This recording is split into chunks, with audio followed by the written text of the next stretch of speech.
Selamat mendengarkan podcast ini. Shalom Bapak Ibu, Saudara terkasih. Kebenaran kita hari ini 2 Juli 2022 berjudul Cara Memandang Masalah. Hidup ini bisa kita pandang dan kita jalani secara rumit dan kompleks, tetapi juga bisa kita pandang secara sederhana. Karenanya, satu hal yang memang harus menjadi prinsip hidup kita, yaitu kita harus memandang bahwa hidup ini memang tragis. Bagaimanapun hidup di dunia tidak bisa membuat kita bahagia, lengkap, dan utuh. Kita hidup di dunia yang sudah jatuh, ibarat produk. Ini produk yang gagal atau produk yang rusak. Bukan karena Tuhan tidak mampu membuat hidup ini menjadi lengkap, sempurna, atau utuh, melainkan dosa manusia dan pemberontakannya kepada Allah yang membuat hidup ini menjadi tragis. Sehingga yang pertama, kita selalu menghadapi problem atau masalah. Yang kedua, makin hari makin tua dan ada sakit penyakit. Yang ketiga, kematian.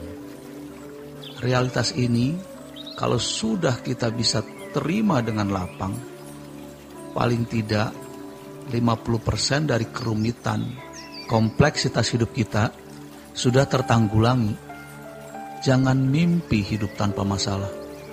Sebab kalau kita berharap hidup ini tanpa masalah, maka ketika tiba-tiba ada masalah, jiwa kita pasti terguncang. Damai sejahtera kita pun hilang. Tetapi kalau kita sudah menerima realitas bahwa hidup ini memang pasti ada masalah, maka ketika kita menghadapi masalah, kita bisa tenang dan kita percaya pada firman Tuhan bahwa Tuhan tidak pernah meninggalkan kita. Persoalan yang kita hadapi pasti bisa kita tanggulangi, walaupun memerlukan waktu. Dan persoalan ini tidak akan melampaui kekuatan kita, serta pasti selesai pada waktunya. Jadi jangan berpikir bodoh, kekanak-kanakan, dan tidak dewasa. Waktu masalah datang menghampiri, jangan terguncang, tetapi terimalah.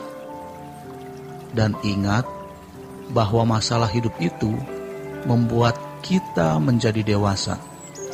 Pasti ada hal di dalam kekurangan kita yang Tuhan mau perbaiki lewat masalah. Dan paling tidak, masalah itu akan membuat kita mengingat bahwa dunia bukan rumah kita, supaya kita bisa memindahkan hati kita di kerajaan sorga. Sebaliknya, jika kita khawatir dan takut, masalah itu akan menenggelamkan hidup kita. Dan sejatinya, kita tidak menghormati Tuhan, meremehkan Tuhan, dan melecehkan Tuhan. Sebab, yang pertama, Dia berjanji setia menyertai kita. Yang kedua, pencobaan tidak melampaui kekuatan kita. Yang ketiga, pasti selesai pada waktunya. Dan janji yang keempat, persoalan itu mendewasakan kita. Semua ini supaya kita mempersiapkan diri menjadi anggota keluarga kerajaan Allah. Firman Tuhan mengatakan dalam Matius 6 ayat 32 dan 33 bahwa setiap hari selalu ada masalah. Maka cari dulu kerajaan Allah. Maka masalah hidup jangan membuat kita berbuat dosa, tenggelam, jadi takut dan khawatir, kecewa, apalagi membuat kita jadi meremehkan dan melecehkan Tuhan. Tentu kita harus berpikir dan berusaha bagaimana menyelesaikan masalah ini. Di samping kita juga berdoa, meminta pertimbangan dan pertolongan Tuhan. Kita harus memandang masalah dengan cara pandang yang benar, supaya hidup kita tidak menjadi kompleks. Apapun yang akan terjadi dan mungkin sedang terjadi, berpikirlah sederhana. Memang harus dihadapi.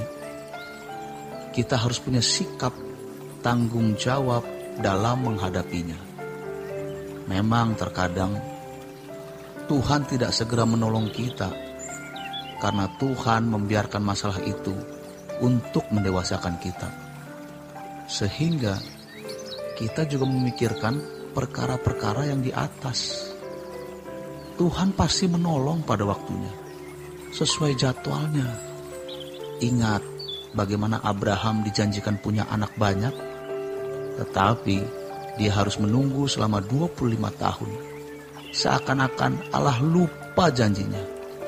Demikian juga dengan Yusuf. Kita bisa menerima perlakuan tidak adil, dijahati, tetapi kita jangan membalas. Justru Tuhan mau kita dewasa dengan belajar mengampuni, rendah hati, dan berdiam. Tuhan akan ubah semuanya yang menimpa kita itu, agar jadi berkat untuk kita. Daging kita berkata, kalau kita diam terus, dia tambah kurang ajar. Jadi pertahanan yang baik itu menyerang. Tetapi itu filosofi dunia.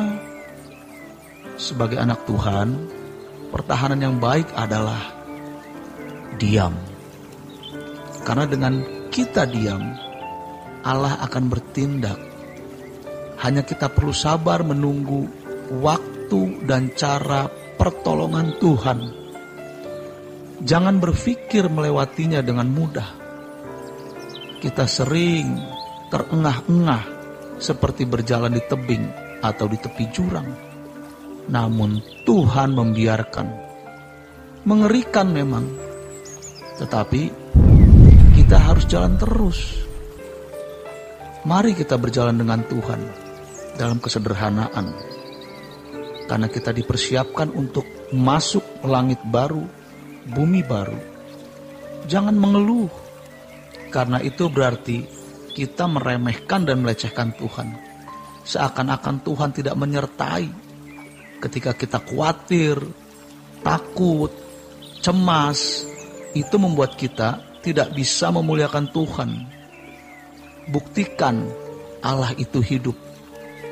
Suatu saat kita akan melihat kemuliaan Allah. Tetapi kita harus hidup suci, tidak bercacat dan tidak bercela. Roh Kudus akan menolong kita. Hiduplah dalam kemerdekaan dan berkata, aku bisa melewatinya. Selamat berjuang. Tuhan Yesus memberkati.